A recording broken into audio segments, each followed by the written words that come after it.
everyone. So once again, I want to give you a rundown of Century stabilizer. This you see is Century stabilizer. This is how it is. So everything you see in that book, this one is the input meter, the output meter, the switch button. This one is the turbo. Turbo is used to boost the voltage, especially when the voltage is low. You press in the turbo, you boost it. But if the voltage is, especially when the voltage is at 120, you can use turbo. 130, you can use turbo.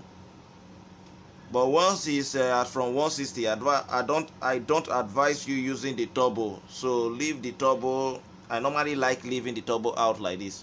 This is the delay. If you want the out like this, is the long-term delay, while the in is the short-term delay. This is the protection light that comes up when there is an error. This is the turbo light that comes in when you on the turbo. The next one is the delay. The next one is the in use. The red light is always on. This one blinks when it's on delay, and when it transfers, either it's stable or it goes off. So as you can see in the book, that's just how it is here. So let me give you a rundown on the board so that you understand what you are dealing with. First of all, this is the board. These are the relays that does the switching. 1, 2, 3, 4, 5. This thing here you see, they are the transistor. This to this, this to this. Like as I said earlier in my book, this circuit is to this, this is to this, this is to this, this is to this, and this one is to this one. So each of the relays have a transistor that drives them, and majority of times is C1815. Now this is 220 ohms resistor used to bias the relay. You see it, used to bias the relay, used to bias the relay. These are the 220 ohms used to bias the relay. And another thing again is this 220K is used to stabilize the voltage. 220K, 220K, 220K, three of them is used to stabilize the voltage. If you go through the back, you will see that it comes from the relay. So they feed in the 220 from the relays, or 180 depending on the voltage that comes in. And they now use this 220K to reduce to limit the current flow, because they are passing it to the ICs. So they have to limit the current with 220K. Now it's an AC that passes through here. If you watch through the back, you'll find out that it's linked to these diodes to get a, here it's an AC. You need to pass through a diode before it turns DC, because the input of this LM324 are all DCs. So that is why they have to use the diode to convert it from AC to DC. This one is just used to limit the current. This one is to convert it from AC to DC. Now if you look at the circuit diagram of an LM324, you find out that the LM324 has how many input? I have it on the wall there. Let me show you. Let me see whether the camera will get to it. Oh, it's on the wall there. It asks for input, just as it is in the book, in the ebook. So that's just how it is. As it is in the ebook, so that's just how it is. So this is used to drive, majority of the times it's used to drive 1, 2, 3. Then this, at times they use it to drive 2 relays, at times they use it to drive 3 relays. But all what I know is that this one drives a section of the relay, this one drives a section of the relay, plus the display, plus the delay. This capacitor here you are seeing is connected somehow to this LM324. It's responsible for the delay. Some of them, they normally pass it through an IC. Some of them, they normally pass it through an IC. Through a transistor, sorry, not an IC, through a transistor like this. They normally pass it through a transistor like this. But some of them, yes, they normally pass it through a transistor like this before it gets to the output. But mark you, the delay is controlled by this capacitor. There's a high value resistor along these lines that controls it. It's as if it's this. This one is 1 meg, yes. So they use a high value resistor and a normal value capacitor to bias it so that they could get the timing. And you already know that time is a function of resistor and capacitor. Time delay is a function of resistor and capacitor. That is why they use this and this to merge it. That's why in Q-Link stabilizer but that one is LM, and that one is NE555. Let me not go that. But this is century we are dealing on. So once again, count 1, 2, 3. This is one of the voltage input line, the opposite side. So it's being powered from this side and this side. So this one is the VCC, this one is the ground. This one, they turn it upside down. This 1, 2, 3, 4, the fourth one is the VCC. This one is the ground. So that is the place they power it. And let's see how we can trace the power line to that place. Let me see. Okay, this is the power line. It comes from the transformer, and this is the power line. Either one of them is used for the IC and one of them is used for the relays. The big one is used for the relays, the small one is used to power the IC. So there is a way they interconnected this line and this line to give them the function they want. This big relay, this big capacitor controls these relays. This is basically used to control this in majority of them. But at times they normally add 1 or 2 functions. They normally swap it. But mark you, this is the power capacitor. So this one goes to the display. Take note of this. Let me look at the back of the board. Yes. Okay, yeah. Okay, that's it. So this one is a function of this. Mark you, the voltage within this range is not supposed to be high. So if your own is high, look for a way to break it down. Let me look for a way and see where they power it from.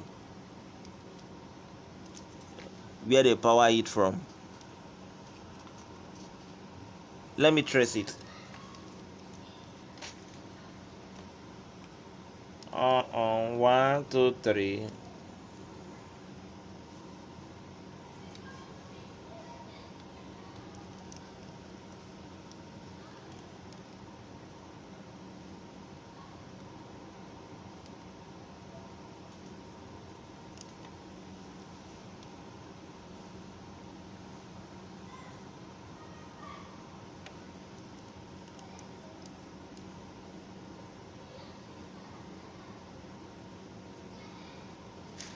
Okay, look at this transistor here. This is where they power it from. Look at this transistor here. This is where they use in powering the 2 IC. This is where they use in powering it. Let me on this stabilizer and see the voltage at this point, so that you take note of the voltage that is going to this IC. Let me see. Okay, some of them normally use a diode, a zener diode, to act as a breakdown voltage. but this one I can't find any zener diode here, so normally use it to obtain a breakdown voltage. This particular one you see here, they normally use it to, let me see what they use it for. Okay, they normally use it to bias these variables 1 2 3 4.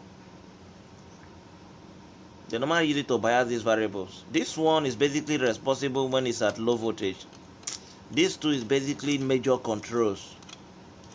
This two is major controls. Why this one is just to bias it between the high and the low. That's its basic function. There's a particular place, I've forgotten the particular voltage range that is classified as low and high. But what I know is that from 110 to something 180, 170 is classified as low. Then from 180 to 260 is classified as high. This is just used to adjust it. Let's say you are calibrating it and you get to a certain point that the voltage is exceeding, so you have to adjust this one down so that it could bring down the voltage, and when it had adjusted the voltage, leave it there. But if you are calibrating, these are the major ones that you adjust to get your 220. This one I normally use it at low voltage when the voltage is low. This one I normally, when I'm feeding it 120, 130, 140, 150, that's why I like adjusting this. But when it's at 170, 180, 190, 200, 220, is these two I normally adjust. But if I'm going and I find out that the voltage is exceeding 250, is this one I will just see how I could use it to balance it. If it did not work out, I go back to this, because that's the class in which these two belongs to. So once again, this is the rundown of a Century stabilizer. So I hope you have learned something from this. Let me see and on it and see that voltage in that place. This stabilizer, the transformer, is behaving funny at times, as if it's behaving funny as if there is a heat up. When I mean by heat up, as in the thing swallowed a lot of high voltage, because the person that did it before did a lot of bypassing, so the voltage are not supposed to come in. That's what is coming in, giving out high output. Let me see.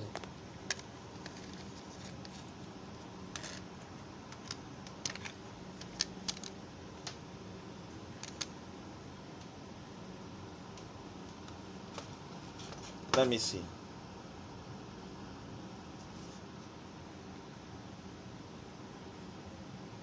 I want to check the IC. Let me see.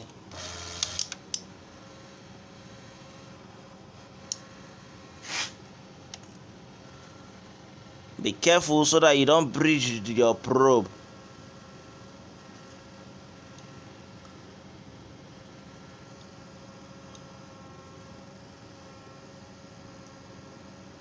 What do you see? 6.78. Let me reverse the probe. This side is the negative. This side is the positive. What do you see? 6.79. So meaning the voltage at that point is okay. It will be the same thing. 6.8, 6.79. So that's the voltage within that range. That's the voltage within that range. So if your voltage exceeded 7, normally some of them are 7.5. At 7.5, if you exceed that 7.5, just know that something is wrong somewhere. It's as if I caught it.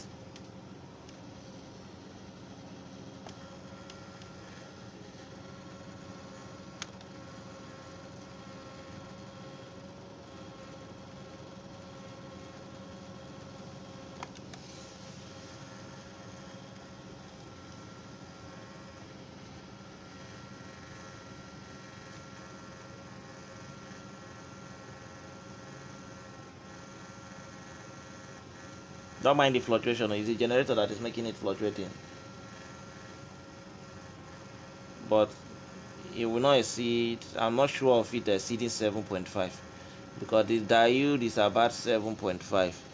It gives a breakdown voltage of 7.5. That's a zener diode that controls the system also. Always learn to check out for something like this, a zener diode, because if it's short circuiting, it will give issue. Mark you, this zener diode you see is different from this diode you see here.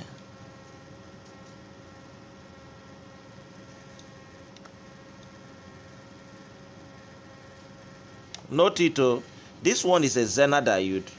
Why this one is an ordinary signal diode? You can even use this type of diode here and it will still work well. This type of diode, you can even use it here, it will still work well. But mind you, there's always a zener diode that helps in balancing the voltage that comes to this place.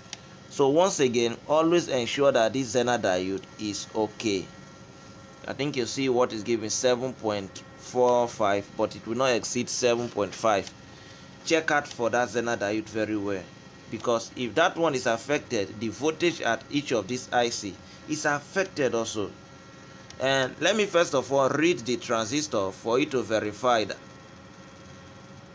To check for transistor that is okay, it's already in the book, but since I'm just making a roundup of everything, let me still check it and see. Let me read the diode, the transistor. So remove it from your power. I switch it, put it on diode mode. I start reading. I'm already aware that it's as if the base is from bottom.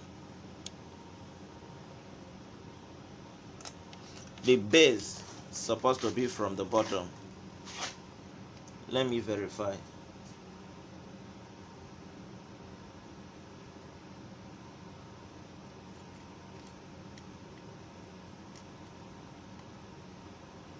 Yes, the base is from the bottom. This one at the middle is the collector, 669. This one 670671 is the emitter. Let me repeat again. The more you are going like this, the more the thing keeps on adjusting a little bit. It had adjusted to 670, meaning the other one might have adjusted to 672 also. That's the emitter. I think you see. This is the emitter. This is the collector. 0.671 voltage. 0.672, 0.673 voltage, 0.671 voltage, the collector, then the emitter 0.673. So the emitter is a little bit smaller than the collector is a little bit smaller than the emitter. There's always a slight difference between the collector and the emitter when you are reading the transistor. So once again, these are some of the things you need to take note of. A Century stabilizer is one of the most populated and is wonderful.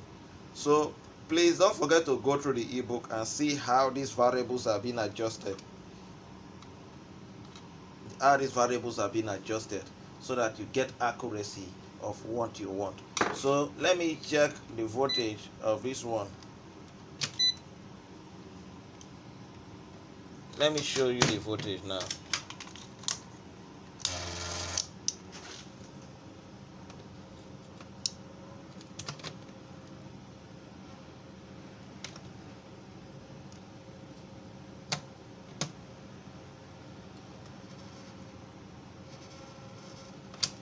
Oh, sorry, I'm using another probe.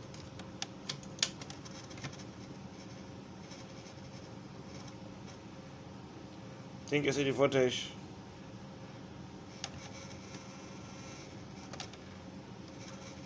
I I hate this type of probe.